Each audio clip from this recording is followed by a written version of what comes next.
எப்படா செத்தாருன்னு கேட்பான். அவன் செத்தா காட்ட முடியும்?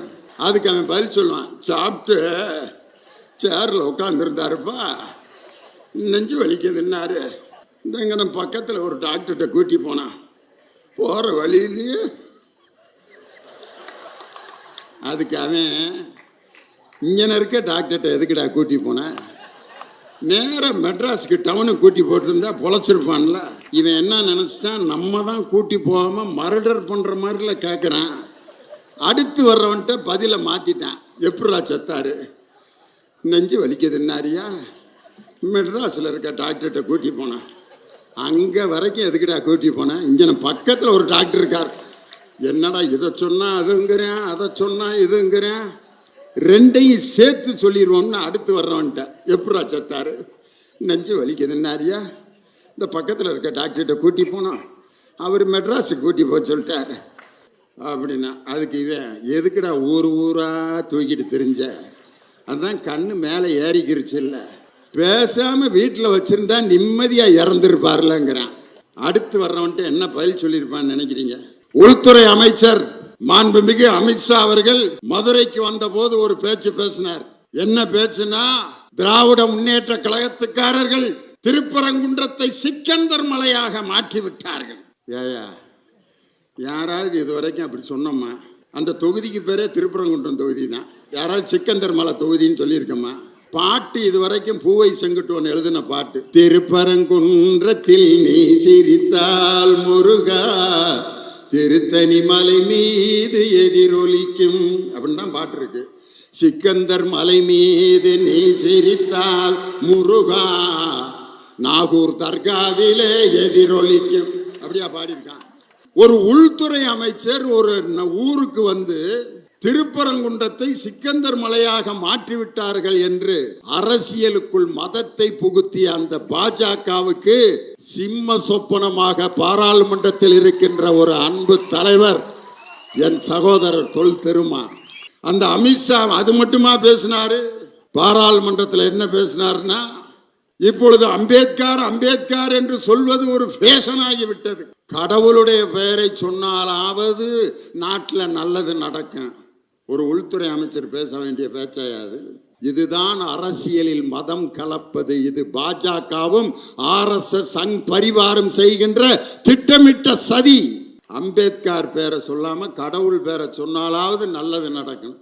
கடவுள் பேர், நல்ல நல்ல பேர்லாம் எப்போ சொல்லுவோம்? ஏதாவது தப்பா சொல்லிட்டா சிவ சிவா அப்படிமா, அப்படின்னா என்ன அர்த்தம்? தப்பா சொல்லாதரான்ட்டு சிவா சிவான்னு. அதே மாதிரி நான் செவனேன்னு கடந்தேன், என்னைய வந்து வம்புழுத்துட்டேன் அம்மா. செவனேன்னு கிடக்கிறதுனா என்ன அர்த்தம்னா சும்மா இருக்கிறதுன்னு அர்த்தம்.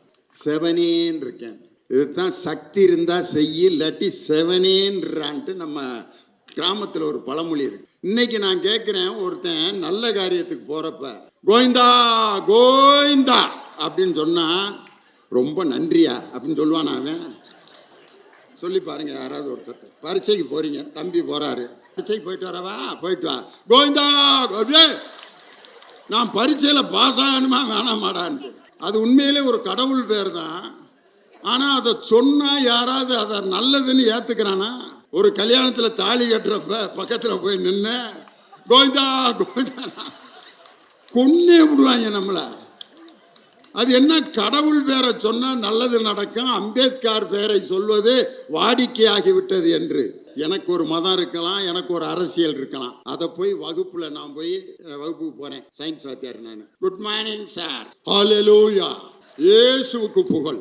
எல்லாம் எந்திரிச்சு ஹல்லேலூயா சொல்லுங்க, கிறிஸ்துவாகிய இயேசு நம்மை மீட்க. எல்லாரும் இப்படியே பார்ப்பாங்க, வாத்தியாருக்கு பைத்தியம் பிடிச்சிருச்சா?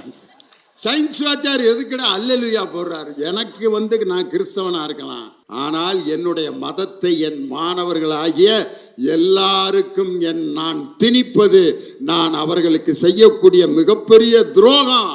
பொது நிலையில் இருக்கக்கூடிய எல்லாருக்கும் இது பொருந்தும். ஒரு டிரைவரா இருக்காரு, அவர் எந்த மதத்துக்காரையும் பஸ்ஸில் நிப்பாட்டினாலும் ஏற்றணும். அவர் பெரிய விபூதியை போட்டு இந்துக்களுக்கு மட்டும் ஏற்றிக்கிட்டு சிலுவை இறங்கு இறங்குனாருன்னா அவர் 3 நாள் கூட டிரைவர் வேலை பார்க்க முடியாது. டிரைவரா இருக்கவர் எல்லா மதத்துக்கும் அப்பாற்பட்டவர். இன்னைக்கு வேளாங்கண்ணி ஃபாதர், அவர்கிட்ட போய் எடப்பாடி பழனிசாமி ஆசீர்வாதம் வாங்கினார். ஃபாதரு பாவம் பண்ணிப்பா, ஒரு இந்திரகுமார் பாருங்க பாவ சங்கீதனை முடிச்சிருக்காருன்னு. அங்கேயும் அவர் வந்து தீர்த்தத்தை தெளிச்சு உங்களுடைய முயற்சி வெல்லட்டும்பார். நாளைக்கு எந்த கட்சிக்காரங்க போனாலும் தீர்த்தம் தெளிப்பார். காரணம் அவர் வேளாங்கண்ணி எல்லா மதத்துக்கும் பொதுவான இடம், எல்லா கட்சிக்கும் பொதுவான இடம். நாளைக்கு விஜய் போய் மந்திரிச்சால தீர்த்தத்தை தெளிச்சு அநேகமாக இதுதான் கடைசி தீர்த்தமாக இருக்கேன் அப்படின்னு தெளிச்சிருப்பார்.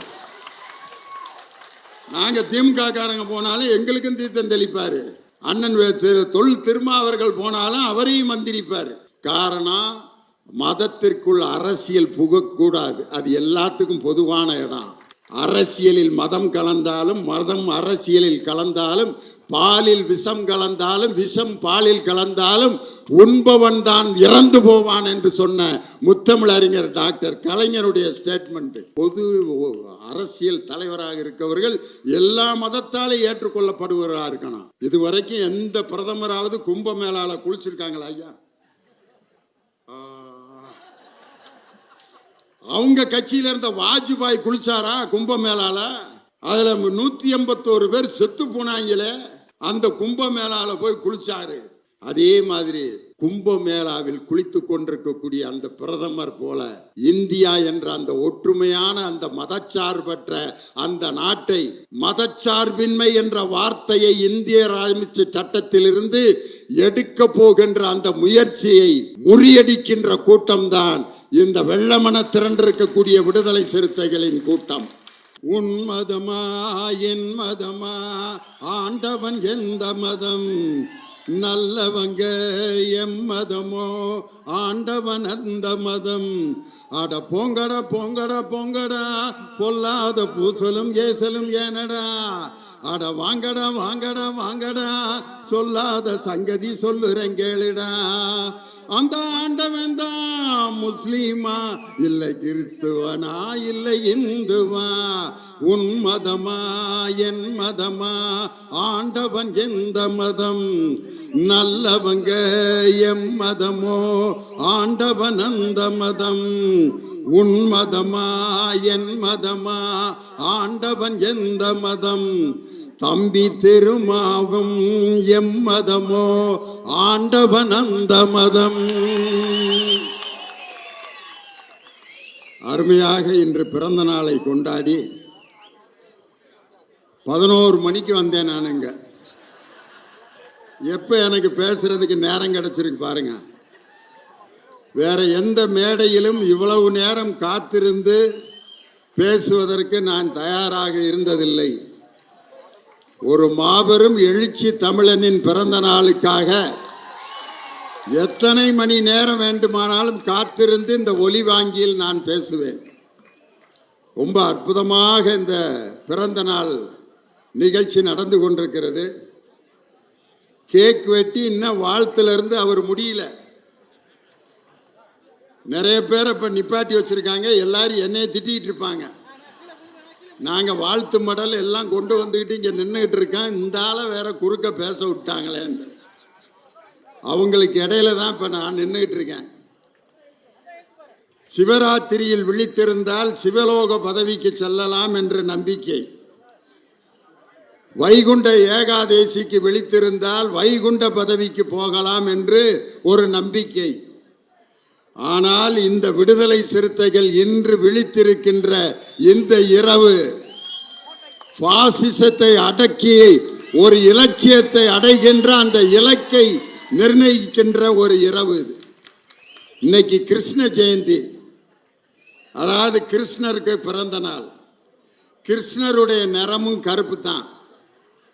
அந்த கிருஷ்ணர் எப்படி அர்ஜுனருக்கு தேரோட்டியாக இருந்து இந்தியா கூட்டணி என்ற ரதத்தை எங்கள் தலைவர் மு.க. ஸ்டாலின் என்ற அர்ஜுனன் நடத்தி கொண்டிருக்கக்கூடிய அந்த ரதத்திற்கு தேரோட்டியாக இருக்கின்ற கிருஷ்ணன் யார் என்றால் எங்கள் அன்பு சகோதரர் தொல் திருமா. பாசிசத்தை அடக்குகின்ற இந்தியா கூட்டணி என்ற தேருக்கு அர்ஜுனராக இருக்கும் எங்கள் தளபதி மு.க. ஸ்டாலினுக்கு தேரோட்டியாக வாய்த்த ஒரு அற்புதமான கிருஷ்ணன் தான் என் அருமை சகோதரர் தொல் திருமா அவர்கள். தொல்காப்பியன் திருமாவளவன், என்ன பேர் பாருங்க. அடடடடா, தொல்காப்பியம்ங்கிற அந்த இலக்கண நூலில்தான் 8 வகை மெய்ப்பாட்டியலில் முதல் வகை மெய்ப்பாடு என்று எதை சொன்னார்கள்னா, நகையே, அழுகை, இழிவரல், மறுக்கை, அச்சம் என்று 8 வகை மெய்ப்பாட்டியல். அதில் முதல் மெய்ப்பாடு எதுன்னா நகை, அதாவது சிரிப்பு. 60வது பிறந்த நாளில் நான் பேசிய அந்த பேச்சை கேட்டு அவர் துள்ளி குதித்த அந்த சிரிப்பை பார்த்து உலகமே அயர்ந்து போனது. அதே சிரிப்பை 4 ஆண்டுகளுக்கு பிறகு இந்த மேடையில் பார்க்க வேண்டும், கேட்க வேண்டும் என்ற நோக்கத்தில் நீங்கள் எல்லாம் ரொம்ப ஆர்வமாக இங்கே அமர்ந்திருக்கிறீர்கள். எனக்கு ரொம்ப பிடிச்சிருந்த கூட்டத்தில் என்னன்னா, இந்த பானையில் ஒருத்தர் பூவை போட்டுக்கிட்டே இருந்தார் பாருங்க. அவர் தான் உண்மையிலே கவியரங்கத்தை ஹிட் ஆக்கினதே அவர் தான். நல்ல கவிதையில் அருமையான செய்தி வர்றப்ப நீங்க வேற எங்கேயாவது கவனிச்சுக்கிட்டு இருந்தீங்கன்னா, அவர் தான் பூவை போட்டு அந்த வாக்கியத்தை கவனியா அப்படின்னு சொல்லி அந்த பூ வைக்கிறதுக்கு அவர் ஒரு தட்டை கூட தேர்ந்தெடுத்திருக்கலாம். ஆனால் அவர் எதை தேர்ந்தெடுத்திருக்கார் பாருங்க, எங்கள் தம்பி தொல் திருமாவர்கள் வெற்றி பெற்ற அந்த பானை சின்னத்தை அதுக்குள்ள பூவை வச்சு அப்படியே ஒன்னொன்னா தூக்கி போட்டுக்கிட்டே இருக்காரு. இப்போ நான் பேசுகிறப்ப அந்த பானையை கொஞ்ச நேரம் தலையில் மட்டும் வச்சிருங்க. ஏன்னா பூவை போட்டுக்கிட்டே இருந்தீங்கன்னா எப்போ கை தட்டுறதுன்னு அவங்களுக்கு தெரியாமல் போயிடும். இங்கே அமர்ந்திருக்கக்கூடிய அற்புதமான ஊடகவியலாளர்கள் ஒவ்வொருத்தருக்கும் நான் மிக அற்புதமான ரசிகன். இந்த மேடையில் உட்கார்ந்துருக்க அவ்வளோ பேருக்கு நான் ரசிகன். இந்த அருமையான நிகழ்ச்சியில் நம்ம எல்லாரும் வியந்து கேட்ட பேச்சு எதுன்னா, ஒரு ஓய்வு பெற்ற காவல்துறை அதிகாரி அருமை சகோதரி வனிதா அவர்கள் ஒரு காவல்துறை அதிகாரியாக இருந்து அந்த காவல்துறை அடக்குமுறையை மீறியதால் தான் அதை மீறி மீறி வளர்ந்த இயக்கம் விடுதலை சிறுத்தைகள். அதனால் தான் இவ்வளவு பெரிய கூட்டம் என்று ஒரு காவல்துறை அதிகாரியின் வாயில் பாராட்டப்பட்ட ஒரு இயக்கம் எது என்றால் அது என் சகோதரர் திருமாவர்கள் இயக்கி கொண்டிருக்கக்கூடிய விடுதலை சிறுத்தைகள். அதனால நல்ல சிரிக்கணும். முதல்ல இந்த சிரிக்காத ஆளால தான் நாட்டில் பெரிய பிரச்சனையை. நானும் ஒரு கூட்டத்தில் 2 மணி நேரம் பேசிட்டே இருக்கேன். முன் வரிசையில் ஒரு 5 பேர் இருந்தா 2 மணி நேரம் இதே மாதிரியே இருந்தான். என்னடா அப்படி இருக்காங்க, ஒருவேளை தமிழ் தெரியலையான்னு கேட்டா தமிழில் தான் பேசிக்கிறேன், அல்லது காது கேட்கலையான்னு பார்த்தா கூப்பிட்டா திரும்புறேன். அப்புறம் ஏன்டா சிரிக்கல அப்படின்னு பார்த்தா அங்கே மேட்ரு இல்லை. இதை நான் சொல்லலை, கலைவாணர் NS கிருஷ்ணன் சொன்னார். சிந்திக்க தெரிந்த மனித குலத்திற்கே சொந்தமான கையிருப்பு வேறு எந்த ஜீவராசிகளும் செய்ய முடியாத செயலாகும் இந்த சிரிப்பு. இது அதிகாரிகளின் ஆணவ சிரிப்பு. இது சதிகாரர்களின் சாகச சிரிப்பு. இது அடங்கி நடப்பவனின் அசட்டு சிரிப்பு. இது சங்கீத சிரிப்பு.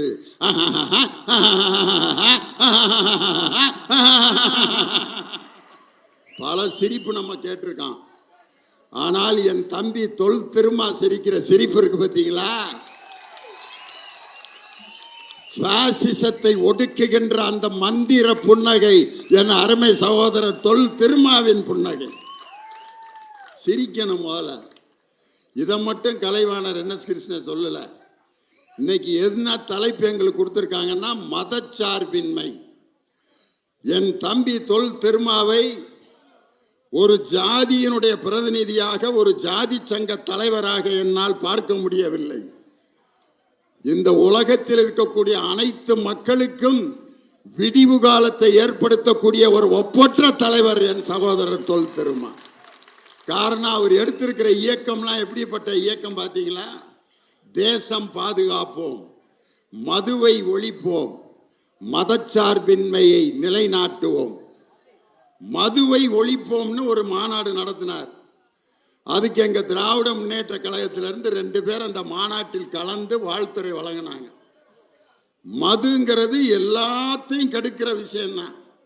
எந்த ஜாதிக்காரன் குடித்தாலும் லிவர் பாதிக்கத்தான் செய்யும். எந்த மதத்துக்காரன் தண்ணியாக போட்டாலும் லிவர் அவுட்டு. அது இந்துவாக இருந்தாலும் கிறிஸ்தவனாக இருந்தாலும் இஸ்லாமியனாக இருந்தாலும் உயர்ந்த ஜாதியாக இருந்தாலும் தாழ்ந்த ஜாதியாக இருந்தாலும் மது என்பது ஒரு மனிதனின் உடலையும் மனதையும் கெடுக்கக்கூடியது. இது உலகத்திற்கே பொதுவான ஒரு விஷயத்தை எடுத்து மதுவை ஒழிப்போம் என்று மாநாடு நடத்தக்கூடிய தில்லு ஒரு தலைவருக்கு இருக்குன்னா அது என் சகோதரர் தொல் திருமாவுக்கு தான். இந்த கூட்டத்தில் நிறைய பேர் தண்ணி போட்டு பழகினவங்க இருக்கலாம். அவங்கெல்லாம் எப்படி பழகினீங்கன்னு யோசனை பண்ணி பாருங்க. அந்த தண்ணி போட்டுக்கிட்டு இருப்பாங்க. அந்த பழக்கம் இல்லாத ஒருத்தன் உட்காந்துருப்பேன். அவனை எப்படி தட்டேத்து வாங்கி தெரியுமா? மாப்பிள்ள கொஞ்சம் வேணாண்டா, எனக்கு சேராதுன்னு உனக்கு எப்படா தெரியும்? என்ன நீ சாப்பிடவே இல்லைல்ல? சும்மா கொஞ்சம்டா. ஃபாரின்ல விஷம் வாங்கினா பின்ன சாகாமையா இருப்பேன். எந்த நாட்டில் விஷம் வாங்கினாலும் சாவு தான். ஏத்துறான் ஃபாரின் மாப்பிள்ள ஒரு கட்டிங்க. வேணாண்டா சொன்னா கேளுங்கடா அப்படின்னு சொல்றப்பே ஊற்றி சுடு தண்ணியை ஊற்றி வாய்க்குள்ள தள்ளிட்டான். அவன் டேய் வாந்தி வருதுடா அப்படின்னு. அதுக்கு இவன் சொல்றேன், வாந்தி வந்துருச்சுல்ல, உனக்கு ஒத்துக்குருச்சுன்னு அர்த்தம். முடிச்சுட்டான் ஒருத்தன் ஜோலிய. சொல்லி கொடுத்தவன் 10 வருஷம் கழிச்சு விடுதலை சிறுத்தை கட்சியில சேர்ந்து திருந்திட்டான். அந்த ட்ரைனிங் எடுத்தவன் சாக்கடையில் அன்றாயிரோட படுத்து கிடக்கிறான். இந்த மது ஒழிக்கப்பட வேண்டும் என்று எல்லோருக்குமான ஒரு விஷயத்தை மாநாடு நடத்தி சொல்லக்கூடிய ஆற்றல் ஒரு தலைவனுக்கு உண்டென்றால் அது என் தம்பி தொல் திருமா அவர்கள் தான். மதச்சார்பின்மையை பாதுகாப்போம். இன்னைக்கு நாட்டில் ஒருத்தரை எதிர்த்து கேள்வி கேட்கறதுக்கு யோசிக்கிறான். கேள்வி கேட்பது தான் அறிவினுடைய தொடக்கம். ஆனா இன்னைக்கு நம்ம என்ன கேள்வி கேட்கிறோம்? ஒருத்தனை பார்த்தா சாப்பிட்டியா அப்படிங்கிறான். சாப்பிட்டேன். இதெல்லாம் சாதாரணமாக கேட்குற கேள்வி. நல்லா இருக்கியா? நல்லா இருக்கேன். ஏதோ உங்கள் புண்ணியத்தில் நல்லா இருக்கேன். ஏன் சில பேர் நல்லா இருக்கேன்னு சொல்ல மாட்டான். நல்லா இருக்கியா? ஏதோ இருக்கேனப்பா, ஏதோ இருக்கேன். வசதியாக இருக்கியா? அதெல்லாம் ஒன்றும் இல்லை சும்மா அப்படிமா. ஏன் நல்லா இருக்கேன்ட்டு சத்தமாக சொல்ல மாட்டேங்கிறான்னா அடுத்து கடன் கேட்க வந்துடுவாங்கன்றதுக்காகத்தான். ஏதோ இருக்கேன். இருக்கிறதுலே ரொம்ப ஒஸ்டான கேள்வி எதுன்னா, இந்த தூங்குறவனை எழுப்பி தூங்குறியான்னு கேட்பேன். அவன் ஆமாடா அதான்டா தூங்கிட்டேன், அப்புறம் எழுப்பி கேட்டுக்கிட்டு இருக்கா. இல்லை உன்னை அப்பா நல்லா தூங்க சொன்னார் அப்படின்னா. கேடுகட்ட கேள்வி இதுதான். இதை பார்த்துட்டு தான் ஒரு கவிஞன் எழுதுனான், ஆறறிவில் ஓரறிவு அவுட்டு இருக்கும் 5 அறிவு நிலைக்கு முன்னா அதுவும் கூட டவுட்டு. 6 அறிவில் ஓரறிவு அவுட்டு. ஏமாந்த மனசிலும் ஆமாஞ்சாமி குணத்திலும் எந்த நேரம் ஓயாத மூடத்தனத்திலும் அட சிந்திக்காத இடங்களிலும் தெண்ட சோத்து மடங்களிலும் 6 அறிவில் ஓரறிவு அவுட்டு. நம்பால் எங்க கேள்வி கேட்பான் பார்த்துருக்கீங்களா? இந்த டெத்து வீட்டில் அந்த இலவை பறி கொடுத்துட்டு ஒருத்தன் நின்றுட்டு இருப்பேன். அவன்கிட்ட போய் கையை பிடிச்சி, மாப்பிள்ள இறந்துட்டாரா அப்படின்னா. அதான் செத்து மாலையை போட்டு வச்சிருக்கேன், அப்புறம் இறந்துட்டாரான்னு கேட்பேன். அதுக்கு அந்த கூறுகிட்டவன் பதில் சொல்லுவேன், ஆமாம் இறந்துட்டார். எத்தனை மணிக்குன்னு தெரிஞ்சு என்ன செய்ய போகிறேன்? அதுக்கு அவன் பதில் சொல்லுவான், 4:30 மணிக்கு. 4:30 மணிக்கா? ஏன் 5:30 மணிக்கு நான் எழுப்பி விட்டுருவியா அவரை? 4:30 மணி 5:30 மணி 4:30 மணிக்கு எப்படிரா செத்தாருன்னு கேட்பான். அவன் செத்தா காட்ட முடியும்? அதுக்கு அவன் பதில் சொல்லுவான், சாப்பிட்டு சேரில் உட்காந்துருந்தாருப்பா, நெஞ்சு வலிக்குதுன்னாரு. இந்தங்க நம்ம பக்கத்தில் ஒரு டாக்டர்கிட்ட கூட்டி போனான். போகிற வழியிலேயே அதுக்கு அவன் இங்கே இருக்க டாக்டர்கிட்ட எதுக்குடா கூட்டி போனேன், நேராக மெட்ராஸுக்கு டவுனுக்கு கூட்டி போட்டிருந்தா பொழைச்சிருப்பான்ல.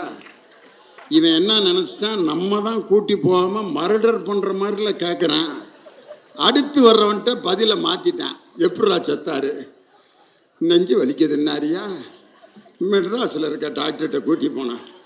அங்கே வரைக்கும் எதுக்குடா கூட்டி போனேன், இங்கே பக்கத்தில் ஒரு டாக்டர் இருக்கார், என்னடா இதை சொன்னால் அதுங்கிறேன், அதை சொன்னால் இதுங்கிறேன், ரெண்டையும் சேர்த்து சொல்லிடுவோம்னு அடுத்து வர்றவன்ட்ட எப்படா செத்தாரு, நெஞ்சு வலிக்குதுன்னாரியா, இந்த பக்கத்தில் இருக்க டாக்டர்கிட்ட கூட்டி போனோம், அவர் மெட்ராஸுக்கு கூட்டி போக சொல்லிட்டாரு அப்படின்னா. அதுக்கு இவன் எதுக்குடா ஊர் ஊராக தூக்கிட்டு தெரிஞ்ச, அதுதான் கண்ணு மேலே ஏறிக்கிருச்சு இல்லை, பேசாமல் வீட்டில் வச்சுருந்தா நிம்மதியாக இறந்துருப்பார்லங்கிறான். அடுத்து வர்றவன்ட்டு என்ன பதில் சொல்லியிருப்பான்னு நினைக்கிறீங்க, எப்படா செத்தாரு, நீயே எழுப்பி கேட்டுக்கடா, நான் எது சொன்னாலும் நம்ப மாட்டேங்கிறானுங்க. கேள்வி எவன் கேட்கிறானோ அவன்தான் அறிவை பெற முடியும் என்று சொன்ன சாக்ரட்டீஸை போல தன் தொண்டர்களை கேள்வி கேட்டு அறிவை பெற வைத்த ஒரு தலைவர் யார் என்றால் அது என் சகோதரன் தொல் திருமா. இன்னைக்கு சுடுகாட்டுல கூட ஜாதியும் மதத்தையும் பார்த்து, அந்த புதைக்கிற மண்ணில் கூட இன்னைக்கு ஜாதி மத வேறுபாட்டை பார்க்கின்ற இந்த கேடுகட்ட சமுதாயம். தேனிசை தென்றல் தேவானனை ஒரு நாள் பார்க்க போனேன். ஒரு சம்பவம் சொன்னார். என் ஃப்ரெண்டு இறந்துட்டான்னு சுடுகாட்டுக்கு போயிருந்தேனப்பா. அப்போ ஒருத்தன் மண் வெட்டி இப்படி அள்ளி போட்டுக்கிட்டே இருக்கேன். பாடி அங்கே நறுக்கு, தேவானை சூப்பராக ட்ரெஸ் பண்ணிட்டு இப்படி போய் நிற்கிறாரு. அந்த ஃப்ரெண்டு இறந்துட்டான்னு அழுதுகிட்டு இருக்காரு. அந்த மண் அள்ளி போட்டவன் இப்படி அள்ளி போட்டுக்கிட்டே, தேவானே நல்லா இருக்கியா, அவனுக்கு இப்போ டெய்லி பாடியை பார்க்கறதுனால அவனுக்கு சோகம்லாம் என்னன்னு தெரியாது. நல்லா இருக்கானே, சூப்பர்ண்ணே, அண்ணே உன் பாட்டுனா எனக்கு ரொம்ப பிடிக்கும்ண்ணே, விதவிதம்மா சோப்பு சீப்பு கண்ணாடி. தேவாண்ண எப்படி இருந்திருப்பாருன்னு யோசனை பண்ணி பாருங்க. சிரிக்கவும் முடியல, அழுகவும்ல. அவனந்தா அண்ணே இன்னொரு பாட்டு எங்களுக்கு ரொம்ப பிடிக்கும்ண்ணே, சலோமியா சுண்ட கஞ்சி சோறுடா, சுரும்பு கருவாடுடா, வாழை மீனு காலுடா, வர்ற ஸ்டைல பாருடா, சலோமியா. மண்ணை போட்டுக்கிட்டே இன்னொரு வாக்கியம் சொல்றேன். அண்ணே எங்கள் ஊரில் ஒரு கபடி மேட்ச் வச்சிருக்கோம்னே, நீ தானே வந்து பிரைஸ் கொடுக்கணும். தேவானனுடைய பிஏ இருந்துக்கிட்டு, அன்னைக்கெல்லாம் அவர் வர முடியாது, அப்புறம் பேசு இதெல்லாம். அப்போ ஒரு வாக்கியம் சொன்னான் பாருங்க, அண்ணே நீ கபடி மேட்சுக்கு வராட்டி பரவாயில்லண்ணே, என்னைக்கு இருந்தாலும் இங்கே நீ வந்து தானே ஆகணும் அப்படின்னா. அப்போ தான் தேவானனுக்கு சிரிக்கிறதா அழுகிறதான்னு தெரில. இந்த மாதிரி ஒரு நெருக்கடி வருகின்ற நேரத்தில் கூட தன் தொண்டர்களை விட்டு கொடுக்காத ஒரு தலைவன் யார் என்றால் அது எங்கள் சகோதரர் தொல் திருமாவன். அதனால தான் மதச்சார்பின்மை அப்படிங்கிறத எங்களுக்கு தலைப்பாக கொடுத்துருக்காங்க. உள்துறை அமைச்சர் மாண்புமிகு அமித்ஷா அவர்கள் மதுரைக்கு வந்தபோது ஒரு பேச்சு பேசினார். என்ன பேச்சுனா, திராவிட முன்னேற்ற கழகத்துக்காரர்கள் திருப்பரங்குன்றத்தை சிக்கந்தர் மலையாக மாற்றிவிட்டார்கள். ஏயா யாராவது இது வரைக்கும் அப்படி சொன்னோம்மா? அந்த தொகுதிக்கு பேரே திருப்பரங்குன்றம் தொகுதி தான். யாராவது சிக்கந்தர் மலை தொகுதின்னு சொல்லியிருக்கோம்மா? பாட்டு இது வரைக்கும் பூவை செங்குட்டுவன் எழுதின பாட்டு, திருப்பரங்குன்றத்தில் நீ சிரித்தால் முருகா திருத்தணி மலை மீது எதிரொலிக்கும் அப்படின்னு தான் பாட்டு இருக்கு. சிக்கந்தர் மலை மீது நீ சிரித்தால் முருகா நாகூர் தர்காவிலே எதிரொலிக்கும் அப்படியா பாடியிருக்கான். ஒரு உள்துறை அமைச்சர் ஒரு ஊருக்கு வந்து திருப்பரங்குன்றத்தை சிக்கந்தர் மலையாக மாற்றிவிட்டார்கள் என்று அரசியலுக்குள் மதத்தை புகுத்திய அந்த பாஜகவுக்கு சிம்ம சொப்பனமாக பாராளுமன்றத்தில் இருக்கின்ற ஒரு அன்பு தலைவர் என் சகோதரர் தொல் திருமா. பேரறிஞர் அண்ணா பாராளுமன்றத்துக்கு போன உடனே பேசிய பேச்சு, I am C.N. Annadurai from Dravidian stock. My country is industrially ill, economically dull, but educationally nil. I am C.N. Annadurai from Dravidian stock. I am from Madras state, which would be called as Tamil Nadu in future. அப்படின்னார். ஆங்கிலத்தில் பேசிய அண்ணாவின் பேச்சை கேட்டு அன்று பாராளுமன்றமே வியந்து பார்த்தது. அதே போல் என் தம்பி தொல் திருமா பாராளுமன்றத்தில் பேசிய அந்த ஆங்கில உரை,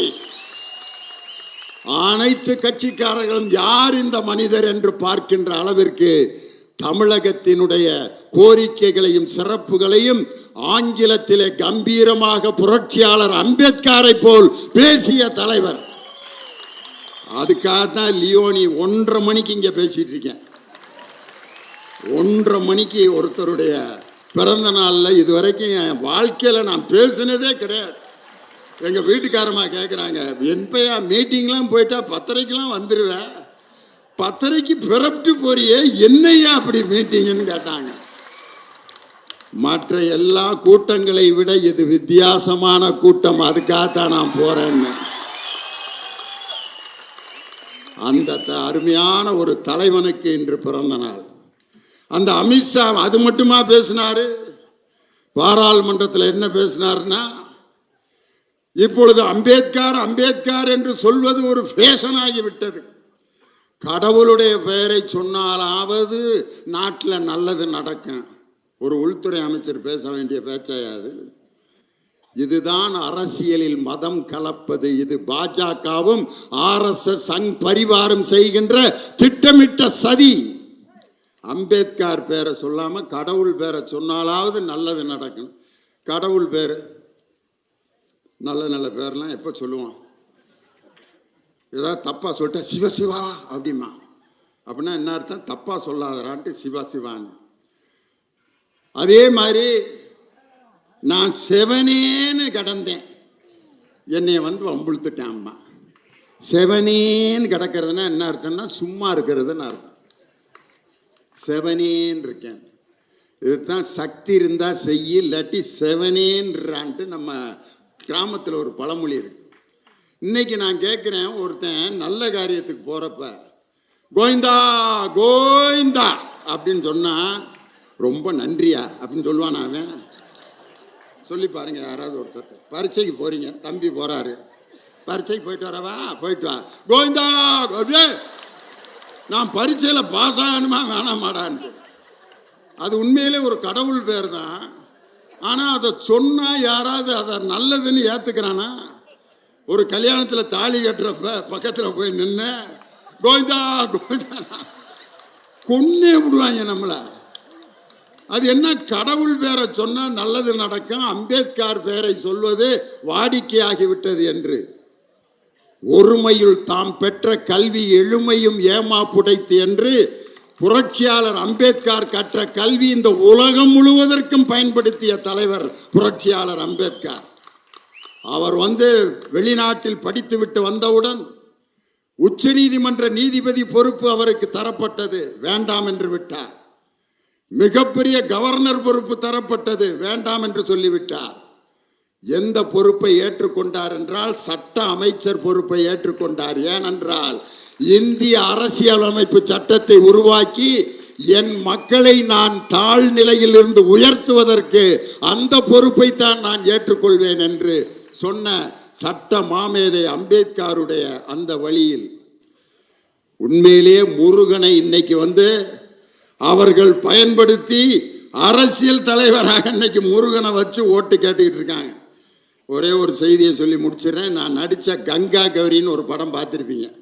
வடிவேலும் அருண் எனக்கு மகனுகளாக நடிச்சிருப்பாங்க. அதில் கஞ்சனை நடிச்சிருப்பேன். அப்போ ராத்திரி தூங்குறப்ப சாவி கொத்தை வச்சுட்டு இப்படியே தூங்கிட்டு இருப்பேன். என் மகனுங்க 2 பேரும் கொள்ளையடிக்கிறதுக்கு ஐடியா பண்ணி அந்த சாவி கொத்தை எடுத்துட்டு ஒரு வேல் கம்பை சொருகி விட்டுருவாங்க. சொருகி விட்டு சாவி எடுத்துட்டு அவங்க பீரோவை திறந்து பணத்தை எடுத்துகிட்டு போயிட்டான். நான் வேல் கம்பை பிடிச்சிக்கிட்டே இருந்துட்டு காலையில் பார்த்து முருகா என்ன முருகா திடீர்னு என் கைக்கு வந்துட்ட அப்படின்ட்டு. நான் முருகனை கும்பிட்டுக்கிட்டு இருக்கேன், என் சொத்தை பூரா கொள்ளையடிச்சிட்டு போயிட்டாங்க. பாஜக இப்படித்தான் முருகன் மாநாட்டை நடத்தி மக்கள் கையில் அந்த வேல்கம்பை கொடுத்து நமது சொத்துக்களை எல்லாம் கொள்ளையடித்து வருவதற்காக அந்த முருகன் மாநாட்டை நடத்தி கொண்டிருக்கிறார்கள். மதத்தால் பிளவுபடுத்துகின்ற அந்த பாஜகவினுடைய சூழ்ச்சியை முறியடிக்க வேண்டும். இன்னைக்கு எப்படிப்பட்ட மத ஒற்றுமை இன்னைக்கு நம்ம நாட்டில் இருக்கு. ஒரு கோயிலில் சாமி கும்பிட்டு, ஒரு கணவன் மனைவி சாமி கும்பிட்டு விபூதியெல்லாம் அடிச்சுட்டு மனைவியை பின்னால் உட்கார வச்சு இப்படி ஓட்டிட்டு வர்றேன். அவங்க பின்னால் உட்காந்து வர்றதுலேயே கல்யாணம் முடிஞ்சு எத்தனை வருஷம் ஆச்சுன்னு கண்டுபிடிச்சிடலாம். பின்னால் உட்காந்து இறுக்கி இடுப்பை பிடிச்சிருக்காங்கன்னா இப்போ தான் மேரேஜ் ஆயிருக்குன்னு அர்த்தம். இந்த சட்டை காலரை மட்டும் பிடிச்சிட்டு வந்திருக்காங்கன்னா மேரேஜ் ஆகி 3 வருஷம் ஆச்சுன்னு அர்த்தம். இந்த பேண்ட்டில் இருக்க கொக்கியில் விரல மாட்டிட்டு உட்காந்துருக்கான், கல்யாணம் ஆகி 6-7 வருஷம் ஆச்சுன்னு அர்த்தம். பின்னால் கம்பியை பிடிச்சிட்டு உட்காந்துருக்குன்னா 15 வருஷம் ஆச்சுன்னு அர்த்தம். எதையுமே பிடிக்காம இருந்துச்சுன்னா 20 வருஷம் ஆச்சுன்னு அர்த்தம். ஏன்னா விழுந்தா 2 பேரும் சாவன், இனிமே வாழ்ந்தா என்ன வாழாட்டி என்னான்ட்டு. பின்னால் மனைவியை உட்கார வச்சு ஓட்டிட்டு வர்றான். அப்போ அந்த அம்மா அந்த சேலையை கவனிக்காமல் அந்த சேலை சக்கரத்தில் சுற்றி, அந்த சேலை முழுவதும் சக்கரத்தில் சுற்றிருச்சு. மேலாடை இல்லை அந்த பொண்ணுக்கு. 2 கையை வச்சு தன் மானத்தை மறைப்பதற்கு நின்று கொண்டிருந்தால் அந்த தமிழ் சகோதரி. அந்த நேரத்தில் ஒரு இஸ்லாமிய பெண் நல்ல ஃபர்தா போட்டுக்கிட்டு 2 வீலரில் வர்றாங்க. இந்த காட்சியை பார்த்துட்டு உடனே தன் தலையில் அமர்ந்திருந்த அந்த பர்தாவை கலட்டி அந்த தமிழச்சியின் உடம்புல போட்டுட்டு, என் மத அடையாளம் எனக்கு முக்கியமில்லை, ஒரு தமிழச்சியின் மானம்தான் எனக்கு முக்கியம் என்று சொல்லி மத ஒற்றுமை நிலைநாட்டிய மண் இந்த தமிழகம். அதனால பாஜகவின் சூழ்ச்சி இந்த தமிழகத்தில் எந்த காலத்திலும் வெல்வதற்கு வாய்ப்பே இல்லை. அப்படிப்பட்ட மதத்தினால் நம்மை பிளவுபடுத்துகின்ற அந்த சக்தியிடமிருந்து நம்மை மீட்கக்கூடிய மிகப்பெரிய ஆயுதம் நமது கையில் இருக்கக்கூடிய தந்தை பெரியாரின் சித்தாந்தமும் அண்ணல் அம்பேத்கர் அவர்கள் கற்றுக் கொடுத்த படி கற்பி புரட்சி செய் என்ற அந்த சிந்தனைகளும் தான். இன்னைக்கு நான் ஒரே ஒரு செய்தியை சொல்லி முடிச்சிடுறேன். நம்ம மேலே 133 அடி உயரத்தில் முத்தமிழறிஞர் டாக்டர் கலைஞர் அவர்களால் கட்டி முடிக்கப்பட்டு இன்று உலகமே வள்ளுவரை பார்த்து வியந்து கொண்டிருக்கக்கூடிய அந்த சிலை சுனாமியால் ஏன் பாதிக்கப்படவில்லை என்ற காரணம் உங்களுக்கு என்னவென்று தெரியுமா? அதுக்குள்ள இருக்க அறிவியல். 8 அடி அகலம், 16 அடி நீளம். கீழே இருக்கக்கூடிய அந்த மேடை உள்ளுக்க காற்று இருக்கக்கூடிய ஒரு மேடை. அந்த மேடையிலிருந்து அந்த 133 அடி உள்ள அந்த வள்ளுவர் சிலை உள்ளே குகை போல உள்ளீடற்ற ஒரு இடைவெளிக்குள் தான் அந்த வள்ளுவர் சிலை இருக்கிறது. அதற்குள் காற்று உள்ளே போய் வந்து கொண்டிருக்கிறது. இந்த சிலை அமைப்பிற்கு பெயர் திராவிட மாடல் சிலை அமைப்பு. திராவிடர்கள் அமைத்த சிலைகள் அனைத்துமே உள்ளுக்குள் காற்று புகுந்து மீண்டும் வெளியே வருகின்ற அந்த சிலை. அதனால்தான் சுனாமி என்ற காற்று அடிக்கும் பொழுது உள்ளே இருக்கும் காற்றும் வெளியே இருக்கும் காற்றும் சம அளவில் இருந்ததால் தான் வள்ளுவன் என்ற அந்த சிலையை அந்த சுனாமி என்ற பேரலை கீழே தள்ளிவிடாமல் மீண்டும் திரும்பி சென்றது என்று சொன்னால், அந்த காலத்திலேயே அறிவியல் பூர்வமாக சிந்தித்த இனம் நம் திராவிட இனம், தமிழினம் என்பதை அந்த திருவள்ளுவருடைய சிலையே இன்னைக்கு நமக்கு நிலைநாட்டி கொண்டிருக்கிறது. இன்னைக்கு பார்த்தீங்கன்னா மெல்லிசை மன்னர் MS விஸ்வநாதன் இசை கலை அனைத்துமே மதத்திற்கு அப்பாற்பட்டது. மெல்லிசை மன்னர் MS விஸ்வநாதன் முகமது பின் துக்ளக் அப்படிங்கிற படத்துக்கு அவர் டைட்டில் சாங் பாடணும். கவிஞர் வாலி எழுதிட்டாரு, அல்லாவை பற்றிய ஒரு பாடல். அந்த பாடலை எழுதி முடிச்சுட்டு அந்த படத்தினுடைய டைரக்டர் தயாரிப்பாளர் அவர் இந்த பாட்டை முகமது ரஃபி பாடினா நல்லா இருக்கும் அப்படின்னு சொல்லி முகமது ரஃபியை பாட வச்சார். முகமது ரஃபியை எங்கே பாம்பேலேருந்து கூப்பிட்டு ட்ரைனிங்லாம் கொடுத்து எல்லாம் பாடியாச்சு. ஆனால் ஷோவுக்கு இந்த பாட்டு முகமது ரஃபி பாடினது நல்லா இல்லை, நம்ம எம்எஸ் விஸ்வநாதனே பாட வைப்போம் அப்படின்னு அவர் சொல்றாரு. இல்லை, முகமது ரஃபி எம்எஸ் விஸ்வநாதன் சீட்டு போட்டு எடுத்துருவோம்யா அப்படின்ட்டு முகமது ரஃபி எம்எஸ் விஸ்வநாதன் 2 பேர்த்து பேரையும் போட்டு சீட்டு போட்டு எடுத்தாங்க. எம்எஸ் விஸ்வநாதன் பேர் வந்துச்சு.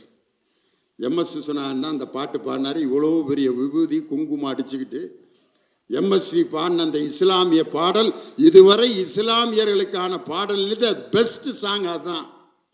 அல்லாஹு அக்பர்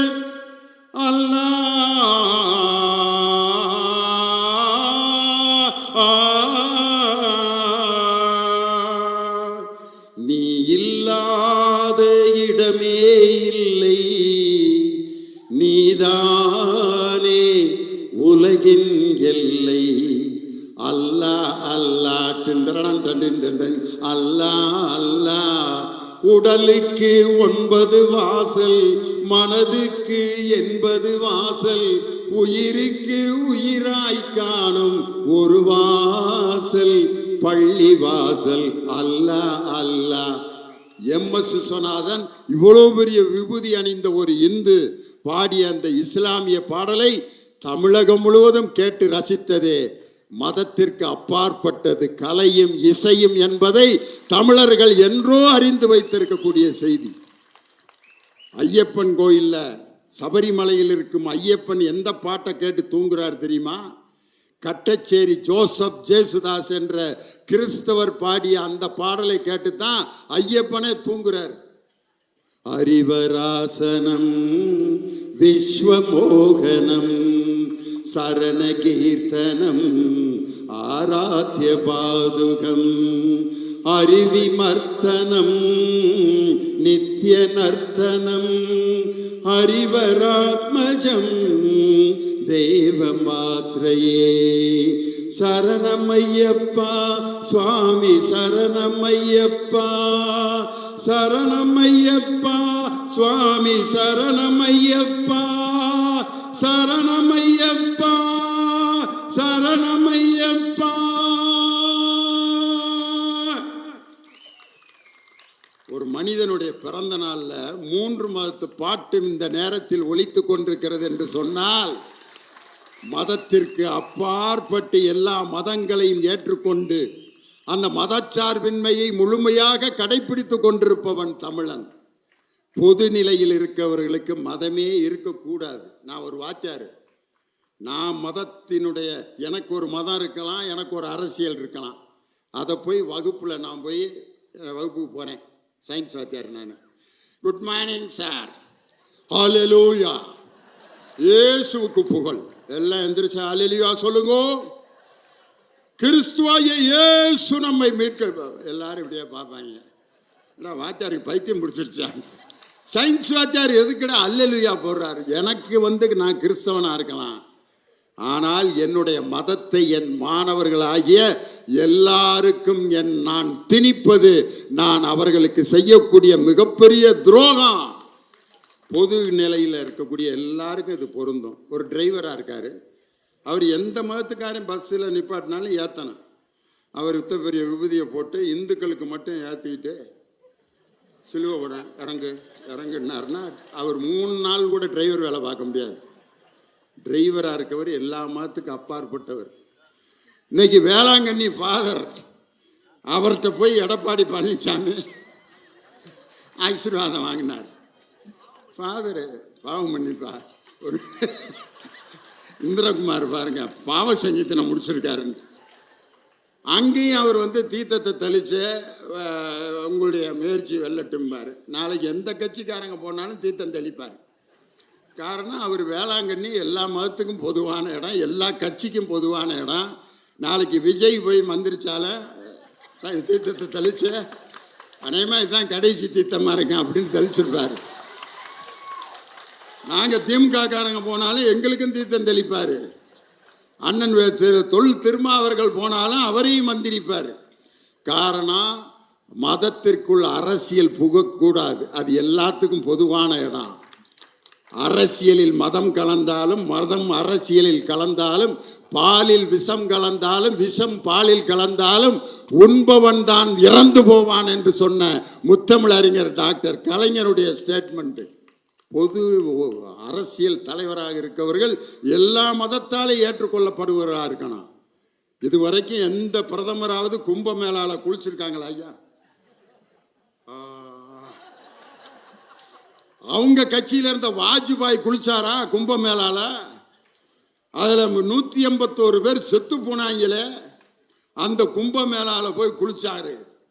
அதே மாதிரி கும்பமேளாவில் குளித்து கொண்டிருக்கக்கூடிய அந்த பிரதமர் போல இந்தியா என்ற அந்த ஒற்றுமையான அந்த மதச்சார்பற்ற அந்த நாட்டை, மதச்சார்பின்மை என்ற வார்த்தையை இந்திய அரசியலமைப்பு சட்டத்திலிருந்து எடுக்க போகின்ற அந்த முயற்சியை முறியடிக்கின்ற கூட்டம்தான் இந்த வெள்ளமன திரண்டிருக்கக்கூடிய விடுதலை சிறுத்தைகளின் கூட்டம். கடவுள் எங்கே இருக்கிறார்? பல நூல் படித்து நீ அறியும் கல்வி, பொது நலம் நினைத்து நீ வழங்கும் செல்வம், பிறர் உயர்வினிலே உனக்கு இருக்கும் இன்பம், இவை அனைத்திலுமே இருப்பதுதான் தெய்வம். பாசமுள்ள பார்வையிலே கடவுள் வாழ்கிறான், அவன் கருணையுள்ள நெஞ்சினிலே கோயில் கொள்கிறான். பாசமுள்ள பார்வையில் தான் கடவுள் வாழ்கிறான், அவன் கருணையுள்ள நெஞ்சினிலே கோயில் கொள்கிறான். பாசிசம் என்ற மத யானையை வீழ்த்துகின்ற அந்த போர் வீரரான எங்கள் தளபதி மு.க. ஸ்டாலினின் கையில் அந்த மத யானையை வீழ்த்துகின்ற அங்குசம் யார் என்றால் அந்த அங்குசம் தான் என் சகோதரர் தொல் திருமா. பாசிசம் என்ற மத யானையை வீழ்த்துகின்ற அந்த அங்குசத்தை நீங்கள் அனைவரும் எழுந்து கரவொலி எழுப்பி இந்த பாசிசத்தை ஒழித்து மதச்சார்பின்மையை பாதுகாப்போம் என்று எழுந்து நின்று உறுதியேற்போம். பாசிசத்தை வீழ்த்துவோம், வீழ்த்துவோம், வீழ்த்துவோம், வீழ்த்துவோம். பாசிசத்தை வீழ்த்துவோம், பாதுகாப்போம், பாதுகாப்போம். மதச்சார்பின்மையை பாதுகாப்போம், வீழ்த்துவோம், வீழ்த்துவோம். பாசிசத்தை வீழ்த்துவோம், பாதுகாப்போம், பாதுகாப்போம். மதச்சார்பின்மையை பாதுகாப்போம்.